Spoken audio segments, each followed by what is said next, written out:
Hello बच्चों, जय हिंद। और कैसे हैं? उम्मीद करता हूँ अच्छे से होंगे। आइए शुरू करते हैं आज का क्लास। हम लोग पढ़ने वाले हैं most important topic hydrogen spectrum. इसके पहले कि मैंने वन शॉट आपको वीडियो दिया है जिसमें हमने आपको परमाणु मॉडल के बारे में पूरा का पूरा बताया है। इसमें रदर के परमाणु मॉडल के बारे में बताया, जिसमें बोर के परमाणु मॉडल के बारे में बताया। आज हम लोग पढ़ेंगे उसी के जस्ट अगला टॉपिक हाइड्रोजन स्पेक्ट्रम।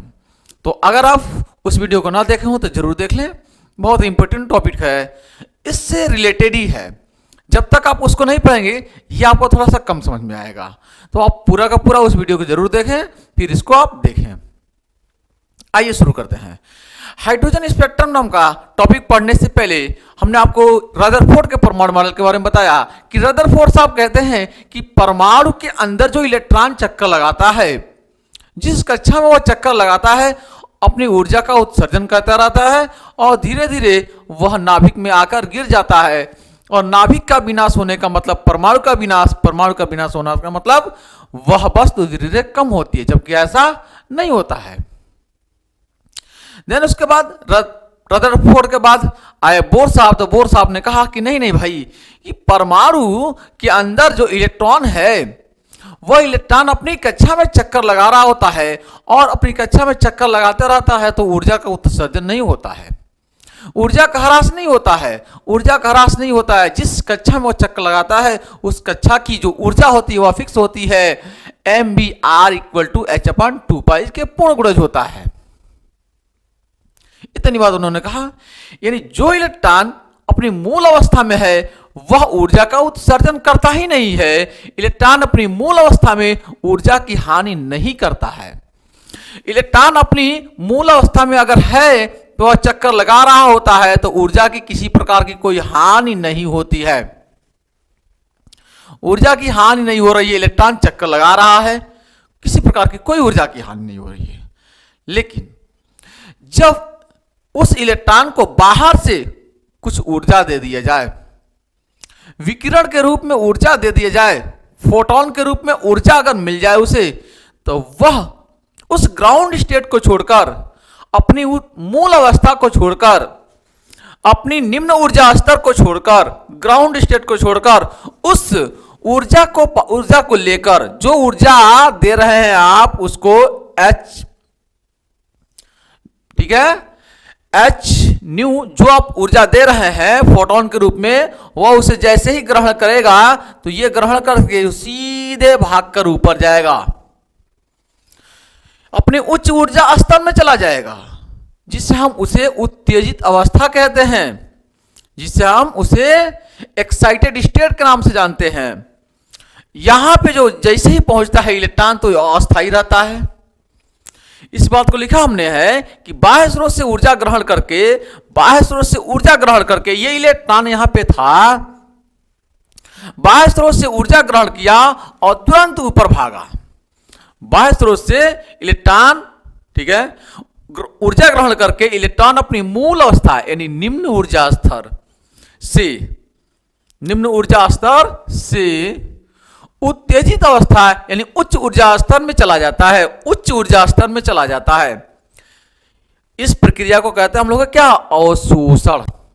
क्योंकि ऊर्जा उसने लिया, ग्रहण किया अपने अंदर और फिर ऊपर भागा, तो इसे हम कहते हैं अवशोषण। यानी ऊर्जा ग्रहण किया फिर गया उत्तेजित अवस्था में, और जैसे ही उत्तेजित अवस्था में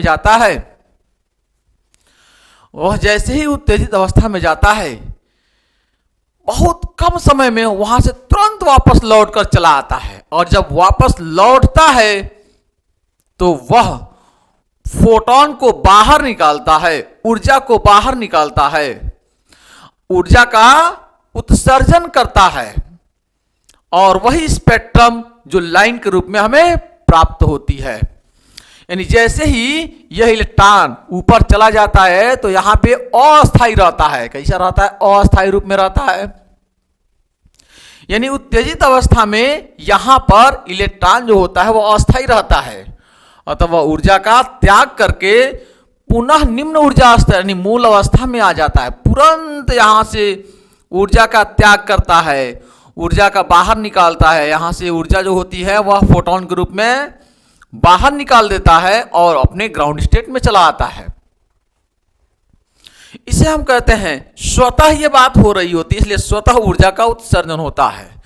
और यही ऊर्जा का उत्सर्जन जो हो रहा होता है, ये फोटोन बाहर निकलते हैं तो हमें रेखीय रूप में प्राप्त होते हैं, रेखीय स्पेक्ट्रम के रूप में प्राप्त होते हैं। आइए हम देख लेते हैं रेखीय स्पेक्ट्रम के रूप में जब प्राप्त होते हैं तो कितने होते हैं। पहले हम फॉर्मूला निकालते हैं यहां से। तो आइए फॉर्मूला देख लेते हैं।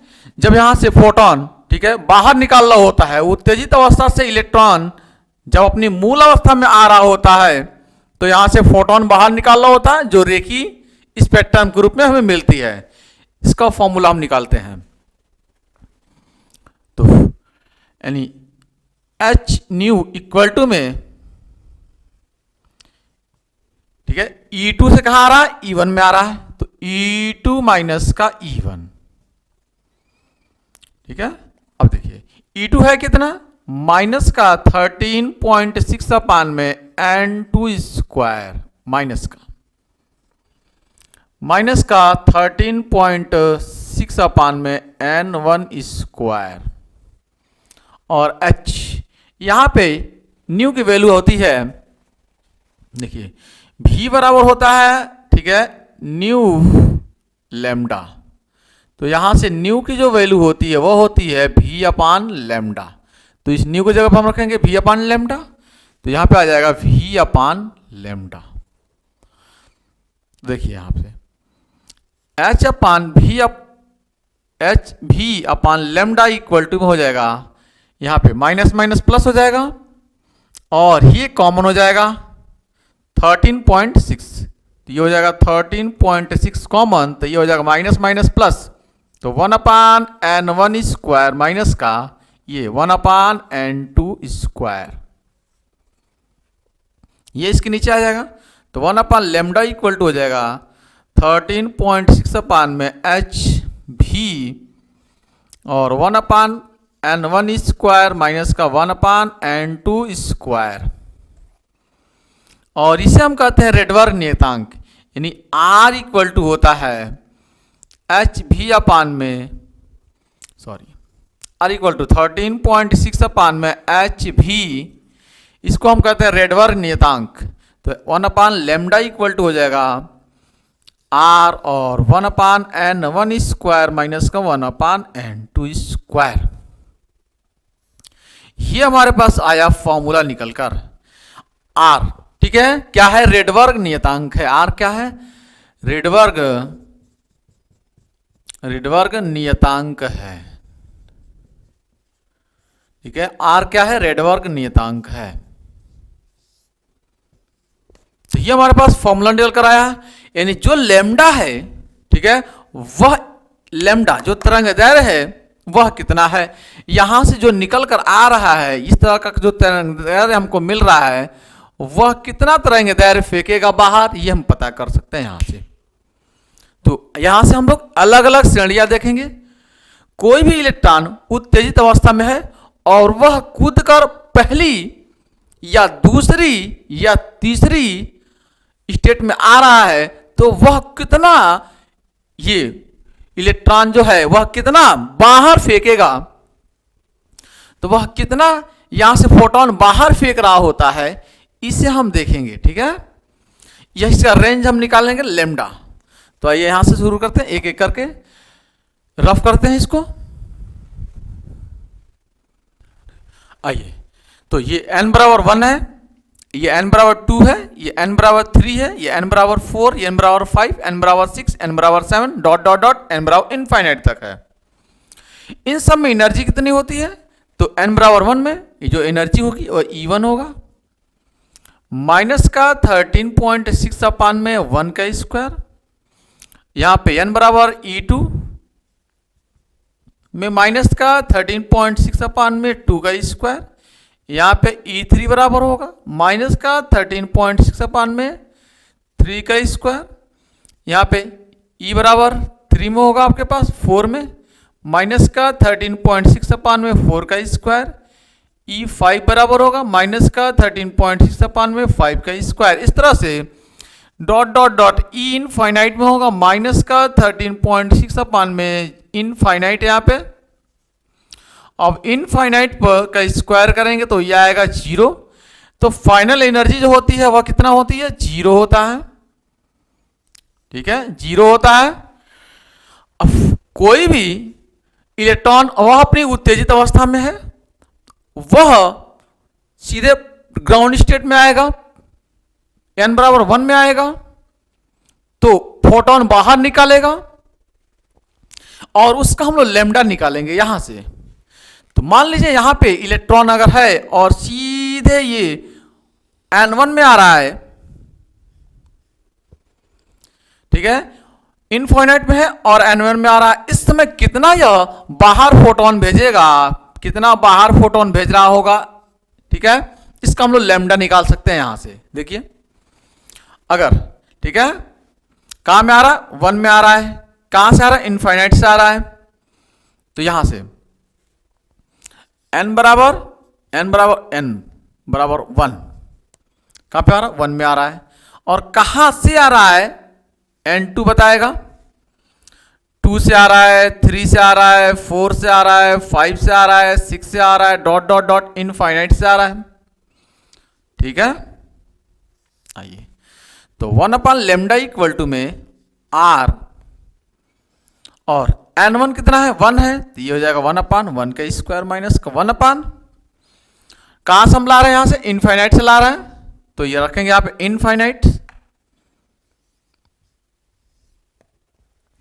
यहां से आप सॉल्व करेंगे अगर आपको तो मिलेगा 1 अपान लेमडा इक्वल टू में r और ये आपके पास हो जाएगा 1 माइनस ये हो जाएगा 0, यानी फाइनल आएगा लेमडा इक्वल टू में, ठीक है, पलट जाएगा ये वैल्यू, तो लेमडा इक्वल टू आएगा 1 अपान r और 1 अपान r का जो मान होता है वह होता है आपके पास, ठीक है, इसकी वैल्यू जो होती है वह होती है 911 एंगस्ट्रॉम। कितना होती है? 911 एंगस्ट्रॉम। तो यहां से जो फेंकेगा उसकी जो लैम्डा होगी वह होगी 911 एंगस्ट्रॉम। बात समझ में आ रही है?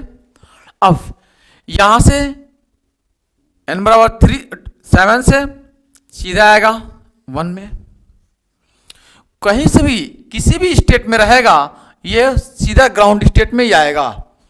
ठीक है, अगर यहां से 6 में भी रहेगा तो भी 1 पे आएगा, तो यहां से 5 से आएगा ये, ऐसे ही 4 से आएगा ये, ऐसे ही 3 से आएगा ये, ऐसे ही 2 से आएगा ये। ठीक है, तो इस तरह से ये उत्तेजित अवस्था से सीधे फर्स्ट यानी n बराबर 1 में आएगा, तो इसे हम कहेंगे लाइमन श्रेणी। क्या कहेंगे? लाइमन श्रेणी। यानी जब कोई परमाणु किसी उच्च ऊर्जा स्तर से पहले ऊर्जा स्तर में लौटता है, उच्च ऊर्जा स्तर से पहले में लौटता है, तब उत्सर्जित स्पेक्ट्रम की जो रेखाएं मिलती हैं वह परावैगनी भाग में मिलेंगी।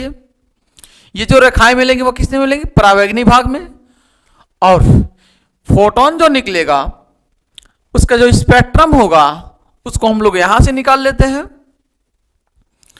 तो जब अगर इनफाइनाइट से आ रही है तो फोटोन का जो स्पेक्ट्रम होगा वो 911 एंगस्ट्रॉम होगा। अगर n बराबर 2 से आ रही होती है तब कितना होगा? 2 के लिए हम निकाल लेते हैं 1 अपान लेमडा इक्वल टू में r 1 अपान 1 का स्क्वायर माइनस 1 अपान कहां से? 2 का स्क्वायर। तो यहां से बनेगा r, यहां से r 1 माइनस 1 अपान 4 और यहां से हो जाएगा 1 अपान लेमडा इक्वल टू में r। देखिए 4 1 जा 4 माइनस 1 3 अपान 4, तो ये हो जाएगा आपके पास 3 अपान 4 और इंप्लाइड एट वन पास 4 अपान 3 इंटू में r, 1 अपान r ये है और 1 अपान r की वैल्यू यहीं पे हम निकले हैं। ठीक है, यहाँ पे 1 अपान r की वैल्यू कितनी है? 911, यानी इंप्लाइड एट 4/3 गुणे में 911 और यहां से हम निकालेंगे तो लगभग आएगा 1200 एंगस्ट्रॉम। 1200 एंगस्ट्रॉम। तो यहां से कहाँ, यहाँ से कितने फेंकेगी, 1200 एंगस्ट्रॉम, यानी यहाँ से आ जाएगा 1200 एंगस्ट्रॉम और यहाँ से कितना 911 एंगस्ट्रॉम। ये रहा इसकी रेंज, लैम्डा की रेंज। इसे हम कहेंगे लाइमन श्रेणी। क्या कहते हैं, लाइमन श्रेणी।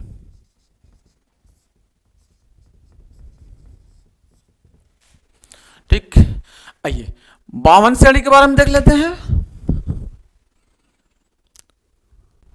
अगला है बामर श्रेणी। ठीक है, बामर श्रेणी क्या होती है कि जब इलेक्ट्रॉन उत्तेजित अवस्था में होता है और वहां से कूदकर सीधे n बराबर 2 में आता है, कहां से n बराबर 2 में आता है, तो इसे हम कहते हैं बामर श्रेणी। ठीक है, इसे हम कहते हैं बामर श्रेणी। इसमें जो फोटोन निकलते हैं, उनकी जो फोटोन निकलते हैं, ठीक है, जो फोटोन बाहर निकल रहे होते हैं, ये फोटोन जो बाहर निकल रहे होते हैं उससे आप कैलकुलेट करते हैं। अगर जो इनफाइनाइट से आ रहा होता है इलेक्ट्रॉन, वह फोटोन निकलता है, तो उसकी जो रेंज होती है लैम्डा की, वह 3646 एंगस्ट्रॉम होती है। और जो तीसरे n बराबर 3 से आ रहा होता है 2 में, उसका जो रेंज होता है लैम्डा की, वह होती है 6563 एंगस्ट्रॉम। ठीक है, और इस श्रेणी का नाम होता है बामर श्रेणी। ठीक है, बामर श्रेणी, इसे हम कहते हैं बामर श्रेणी। ठीक, आइए तीसरा हम लोग देख लेते हैं। अगला है पाश्चन श्रेणी। ठीक है, जब कोई परमाणु इलेक्ट्रॉन, ठीक है, तीसरे n बराबर 3 में आती है, तो वह फोटोन कुछ उत्सर्जित करती है। उसका जो लैम्डा होता है, ठीक है, उसका जो फॉर्मूला होता है वह ये होता है। ठीक, यानी जब कोई परमाणु किसी उच्च ऊर्जा स्तर से तीसरे ऊर्जा स्तर में लौटता है, उच्च ऊर्जा स्तर से तीसरे ऊर्जा स्तर में, उच्च ऊर्जा स्तर से तीसरे में लौट रहा होता है, ठीक है, उच्च ऊर्जा स्तर से तीसरे में लौट रहा होता है, तो इसे हम कहते हैं, ठीक है, पाश्चन श्रेणी। क्या बोलते हैं, पाश्चन श्रेणी बोलते हैं। और यह किस भाग में मिलती है, औरत भाग में। ठीक है, यह है आपके पास पाश्चन श्रेणी, पाश्चन श्रेणी है। ठीक, अगला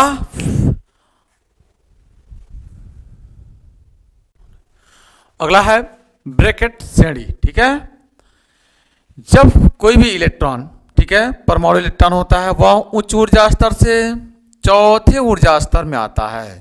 कहां से, उच्च ऊर्जा स्तर से चौथे ऊर्जा स्तर में आता है। ठीक है, तो इसे हम कहते हैं ब्रैकेट श्रेणी। यानी जब कोई परमाणु किसी उच्च ऊर्जा स्तर से चौथे ऊर्जा स्तर में लौटता है, यानी n बराबर n1 बराबर 4 से n2 बराबर 5 6 7 8, यानी तो रेखाएं जो होंगी वह स्पेक्ट्रम के औरत भाग में मिलती हैं। इसका फॉर्मूला होता है 1/λ इक्वल टू में r, 1/, चौथे भाग में लौट रही होती हैं। ठीक है, तो n1 बराबर 4 हो जाएगा आपके पास, माइनस का 1/n2 स्क्वायर। और n2 कहाँ से हो सकती है, 5 से आ सकती है, 6 से, 7 से, डॉट डॉट इनफाइनाइट। ठीक है, ये इसका फॉर्मूला बनेगा और इसे हम कहेंगे आपके पास ब्रैकेट श्रेणी। इसे हम कहेंगे ब्रैकेट श्रेणी, ब्रैकेट श्रेणी बोलते हैं। अगला हमारे पास लास्ट है। ठीक है,